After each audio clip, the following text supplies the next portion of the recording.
As you already know, gentlemen, the big question is whether you should pull on these banners.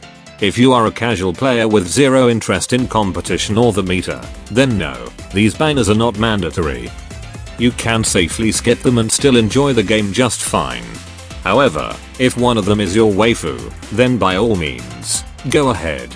Nobody has the authority to stop a waifu pull, and we respect that law here. With that said, how good are these students in today's meta, and are they still usable or relevant for raid content? First, S. Shiroko. If you are a casual player, you probably won't immediately see how valuable she is for endgame or competitive play. We mainly use S. Shiroko for the defense, the buff applied by her X skill. The instant 1 cost reduction to X skills, the critical rate buff from her basic skill, and the X skill cost regeneration from her sub skill. Other is higher attack stats conversion, and can destroy the purple relic in Hieronymus, or the red orb and fury of Set. Her defense, the buff, is especially useful against bosses like Hieronymus, Banner, or any other boss with high defense. On top of that, she is commonly used for fast clears in raid content thanks to the synergy between her basic and sub skills. And of course, she is waifuable, which is always a valid bonus. Moving on to Escana. She is still one of the strongest defense debuffers in the game. Compared to others, she is the only student capable of applying a massive defense reduction without conditions or exceptions. Because of this, Escana is practically a staple pick against Binner and Jebura. Technically speaking, there are other students with similar defense debuffs, such as Pyuka and Nagisa. However, their debuffs come with restrictions, as they are only effective against light armored enemies. Escana does not have this problem. So, if Banner GA is held, Escana will be the primary defense debuffer across all 3 types. And that's basically Escana. She and S. Shiroko are undeniably useful for endgame or competitive players.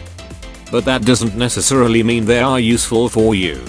If you are a new player, there is a high chance you won't know how to properly utilize them the way veteran players do. In that case, skipping them is completely reasonable, even if they sounds useful on paper. You also have free and accessible alternatives, such as Akane. She was the go-to defense debuffer long before these two existed, and she is still perfectly usable. Just max her X skill, the gear slot, and level.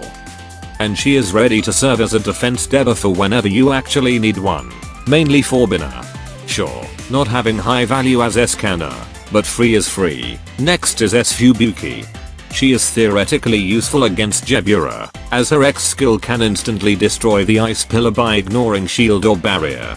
That pillar shield is extremely thick, around 4 times its maximum HP, making it nearly impossible to break instantly without shield piercing mechanics. That said, for difficulties below Torment, she is rarely used. Some strategists don't even bother destroying the ice pillar immediately, and some manage to destroy it immediately without using S. Fubuki, so bringing her often is not necessary.